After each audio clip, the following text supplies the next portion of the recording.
Hi, good morning everyone. My name is Taranjot Kaur. I am from Indian School Al-Wadi Al-Kabir, and today I'll be taking one very small concept of macroeconomics. It's called savings and investment equilibrium. Okay, so now from having piggy banks to now almost opening demat accounts, we've all grown up. And somewhere along the way, we've realized that the way of the current financial system is savings and investment. Now, some of you are already aware about the stock market and its functioning, and you would have heard about the 50-30-20 rule, which says that you spend 50% of your income, you save 30% of your income, and you invest the remaining 20%. So today, we'll be trying to understand in what ratio should we save and in what ratio should we invest so that our level of income or the output in the economy remains at an equilibrium.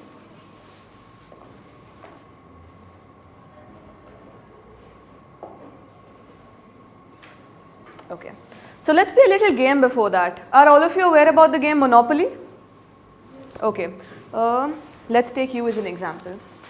Now, if I give you, let's say,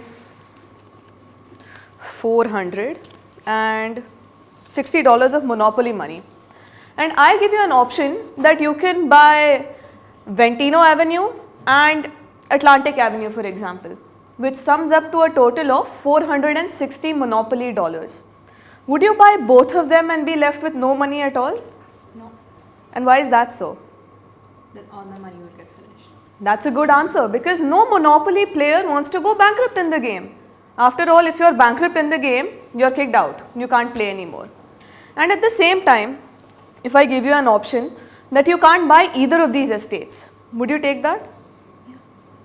Not buying any of them. No. And why would that be? Because I want to buy. Okay, and she would buy them because every time someone passes over a property of yours, you would earn rent.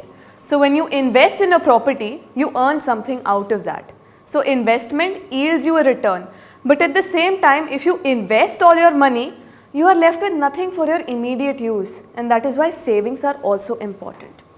Now, we will be looking at further explanations on how the saving and investment plays a crucial role in our economy.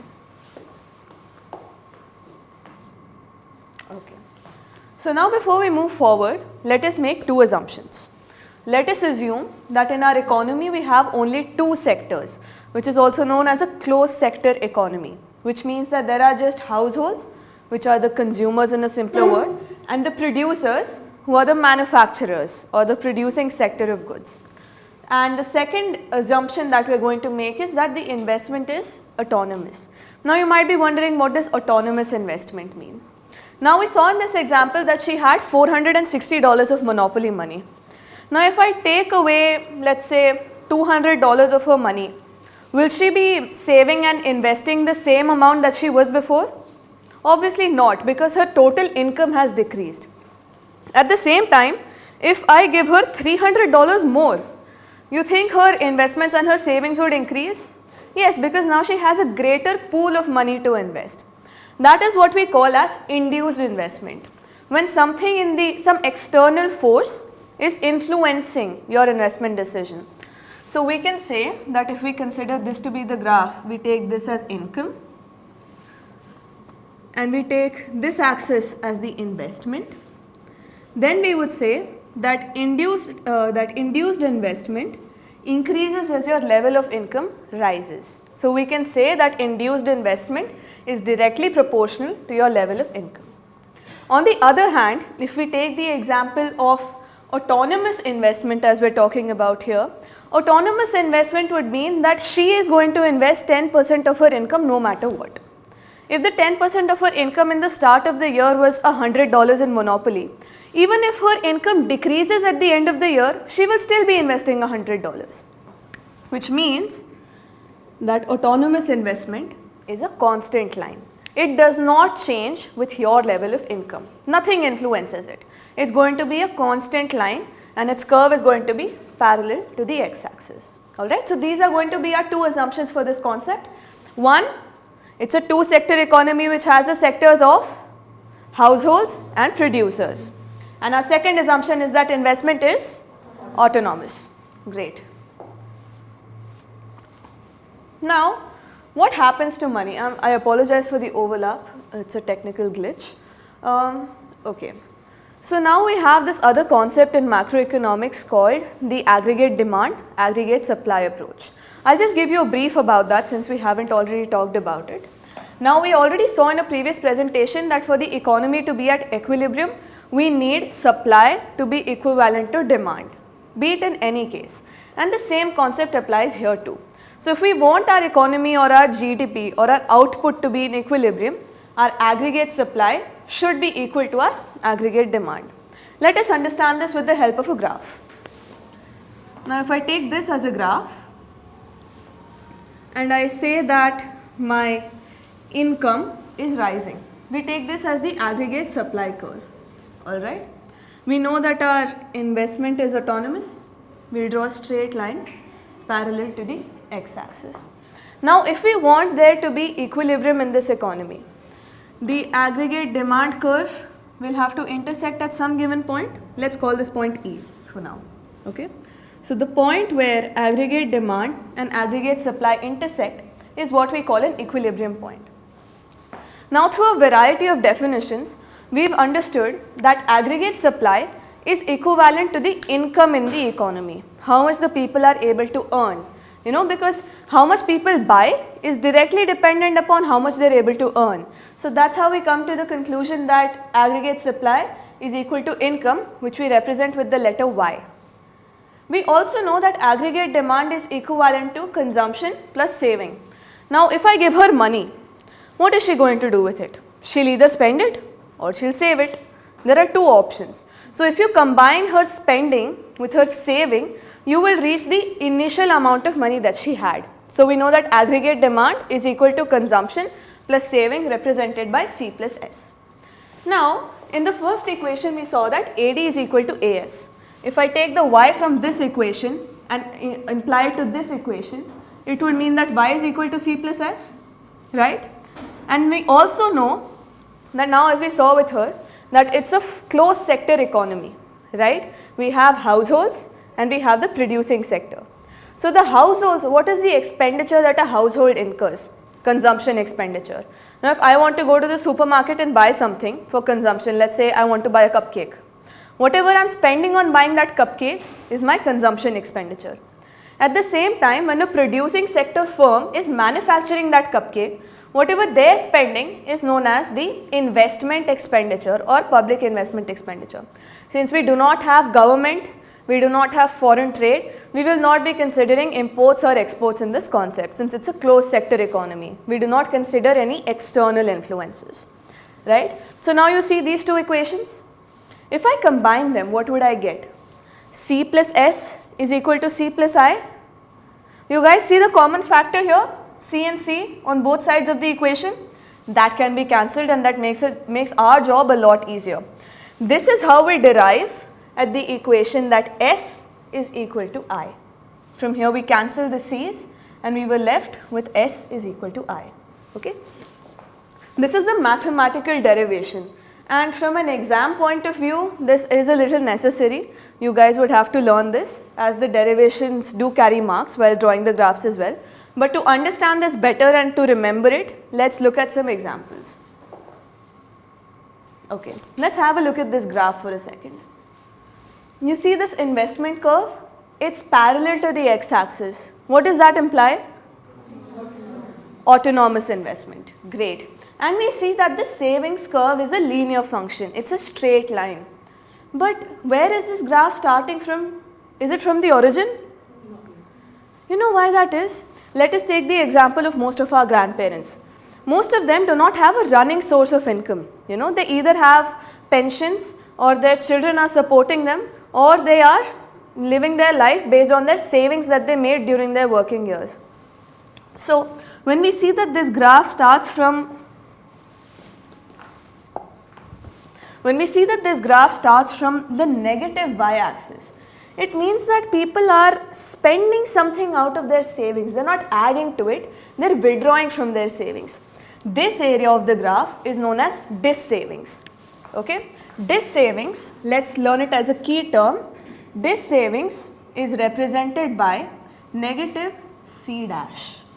Alright, this will be a key term, so keep that in mind as a notation. This area of the graph represents dis savings.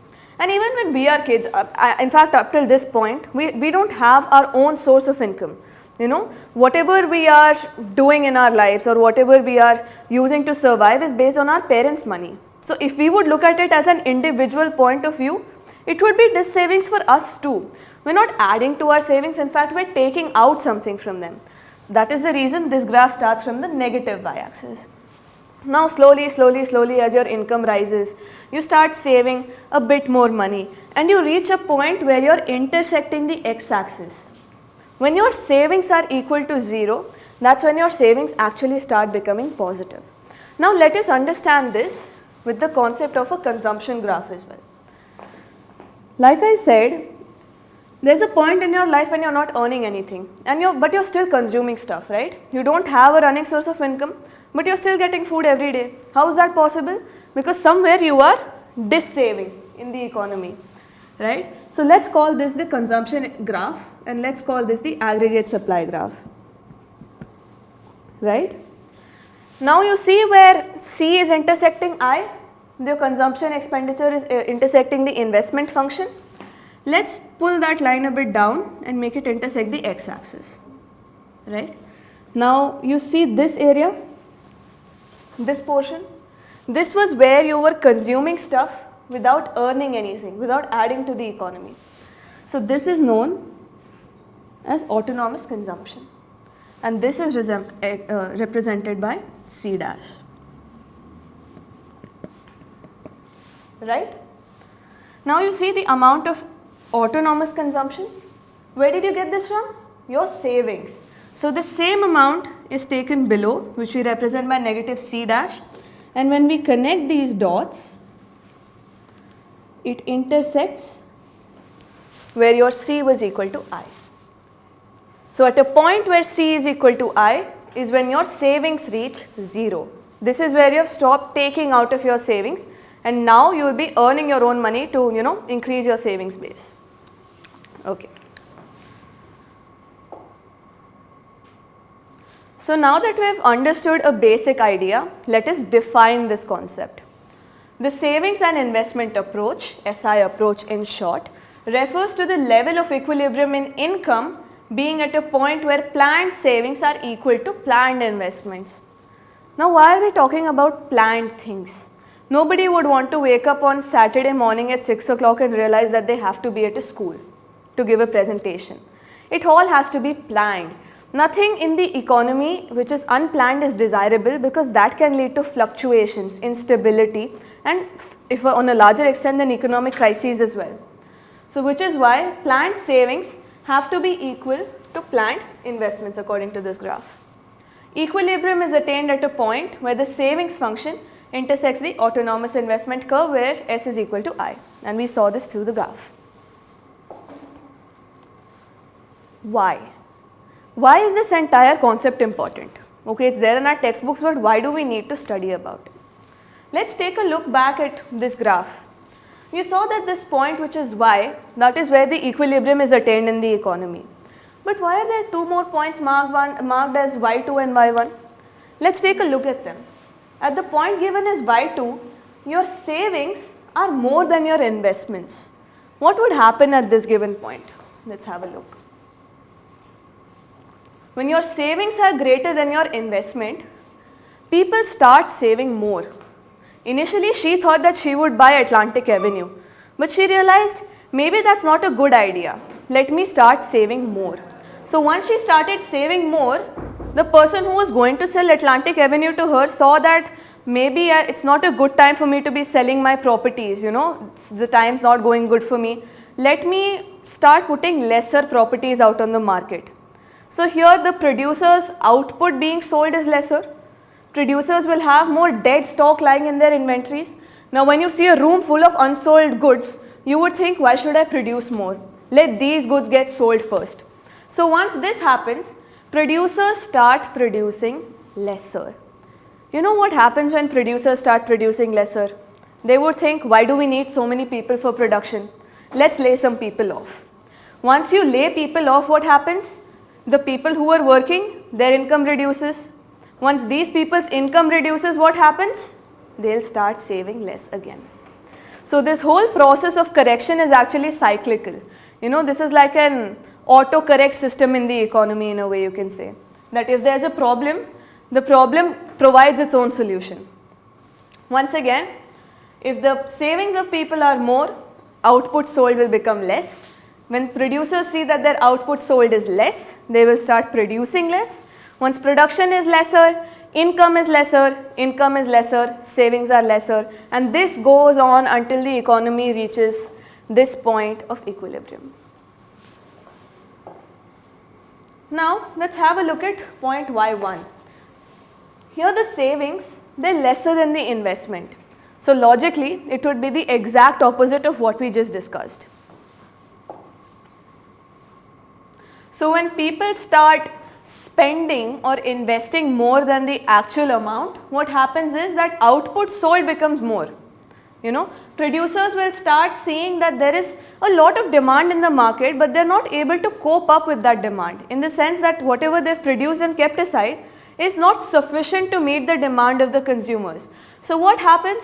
If a person comes to me asking for 500 markers and I've only produced 300, I'm suffering a loss. I could have had 200 more markers, but I didn't. So I'm suffering the loss of unfulfilled demand. That's what starts happening to producers. Now to make greater stock and to supply to this demand, people will have to start manufacturing more output, right? Once people start manufacturing more output, employing more people, their income will increase, and once such income increases, savings will also increase. So this again is like a corrective process that happens along the economy to meet the condition where again savings are equal to investment.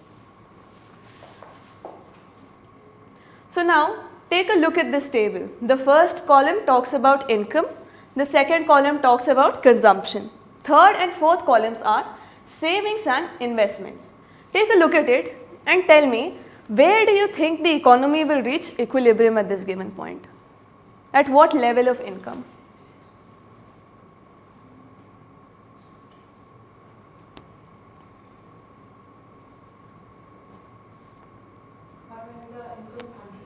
That's correct. So when the income is 100, let's ignore the consumption factor for now. You see the value of savings and investment? They're both 20-20, which means that when savings are equal to investment, at 100 rupees of income, that's where the economy will reach equilibrium. If I plot these points on a graph, this is the diagram that I'll get. And when the income reaches 100 rupees is when these two graphs will intersect. And this depicts equilibrium in the economy. Great. Now there are two terms that we need to be aware of. These are ex ante and ex post.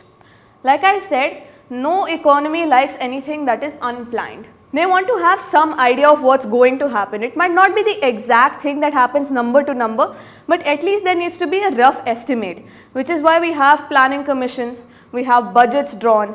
Everyone wants to have stability in their economy. So ex ante refers to anything that is desired or which is planned. We have two key terms in this concept. They're called ex ante savings and they're called ex ante investment. What is desired or what is planned. So when ex ante investments or ex ante savings intersect, that is your desired point of equilibrium in the economy. But like I said, that might not always be the case. There can always be fluctuations. So ex post refers to what has actually happened. So our ideal economy or the picture perfect economy would be where ex post is equal to ex ante, where your desired level of saving is equal to your actual level of saving that's happening, and your desired level of investment is what is actually happening. So these two are just two concepts that you need to keep in mind. They are important from like a 1 mark point of view. Sometimes you see MCQs and board exam papers and that. So to take a quick recap, we saw the derivation of the function. You take it as AD is equal to C plus I, AD is equal to C plus S, then you get the second derivation of C plus I. Equate the two, you get S is equal to I. Next we saw how you derive the curve using that same derivation. If you know how to draw the consumption curve, you just need to take the y-axis to a negative side and you can get the savings curve as well. And lastly, we saw what happens when savings is greater than investment and vice versa. And lastly, it's these two concepts. It's just a short note, but you need to keep in mind. All right. Now let's move on to any questions that you guys have.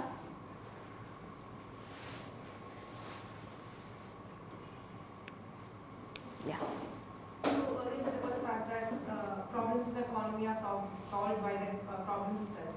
So why does the ex ante and ex post, what I was saying? I'm sorry, I don't know what is it? Ex ante and ex post. Yeah, why does that matter? It's going to get solved anyway. Okay, it's going to get solved anyway, that's the correct point, but it also matters to see how much the deviation from your plan was, right? If I had initially envisioned that the savings in my economy is going to be 100 rupees, but it turned out to be 80 rupees. The corrective measures were already in place, but this somewhere shows that my planning was flawed, right? So in order for my planning to be accurate in the next cycle, these two matter. And in the long run, when you want to collect data of, let's say, 10 years or 20 years, that is where this envisioned level of savings and investment and the actual level of savings and investment matters. Just so you can have a better idea on how to plan your economy better in that sense. I hope that answers the question. Any other questions? Yes. Can I give an example of ex ante and ex post? Okay. So we'll be considering a hypothetical example in this case, or we can even consider the COVID-19 time. When let's say the previous financial year began, which is on 1st April 2019, nobody had any idea about the COVID-19 pandemic happening. So let us say that I was the Indian government and I thought that in this financial year of 2019 to 2020, my planned investments are going to be 100 crore rupees.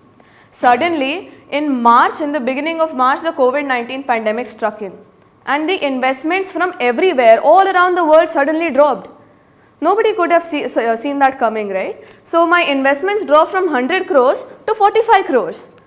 And when I had to show my books at the closing of the year on 31st March 2020, there was a huge disparity between what I had planned and what actually happened.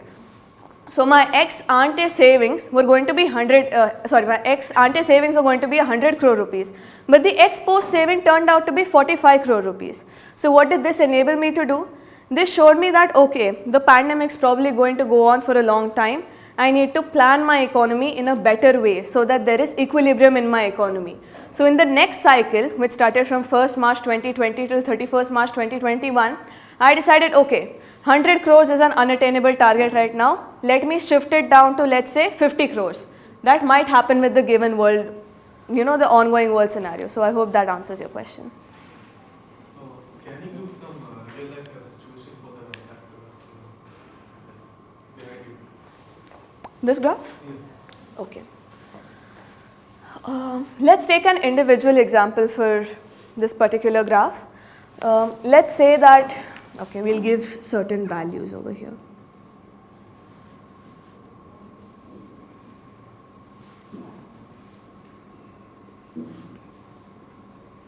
Okay, so this y-axis here represents investments or savings. The x-axis represents income, which is denoted by the y here. And we see that our autonomous consumption and our dis savings are equal. Okay. Now we see that, let's say you are a person, since everyone's living with their parents right now, you are consuming something even though you're not earning, right? And there is never a point in your life where you would have not consumed anything. From the second you are born, there is something or the other that you are consuming in the form of income or in the form of tangible investments of your parents or something or the other, which is the reason why it never starts from zero, There's always something that you have been consuming, okay? Let's say you had breakfast this morning, you had idli from the cafeteria. There was something that you consumed. Now gradually as you had lunch or you reached the snack break, your consumption increased, and as you go towards lunch, your consumption is going to increase even more. Now assuming that today you decided, or throughout your life you have decided that no matter what happens every day I have to invest 10 rupees towards buying a Nestle share, okay? You kept investing the same amount, okay? Your investment has remained constant. But since, you're not earning anything, to buy that idli in the cafeteria, you had to pay 200 paisa. You took something out of your savings. Gradually as the day passed by, you had a bet with your friend that you're probably going to win this competition or something. you started earning a little bit more money, your savings started increasing, and this graph rose upwards, right? Now at this point, you had a constant investment of 10 rupees, your savings increased as your source of income increased, you won the bet. At a point where your income reached 200 rupees, your savings and your investments, they became equal. So this is the ideal point for you to be if you consider you as an economy, then this would be the ideal point where you would want to be, because your savings are equal to your investments. And this is what we've talked about through this concept. Hope that answers your question. Any other questions, guys? Yeah. In that 50, 30, 20 rule, right? Yes. Shouldn't it have been 50, 25, 25 if S is equal to I is equilibrium? Then shouldn't have. Okay, so that is a financial rule that I took as an example in the beginning to show that no matter what you're earning, there are certain financial rules that say that you have to invest 50%, you have to invest 30, or you have to spend 20. There's another rule that goes 80-20. It completely neglects investment. They're saying you spend 80% on everything that you need and want, and you invest the remaining 20%.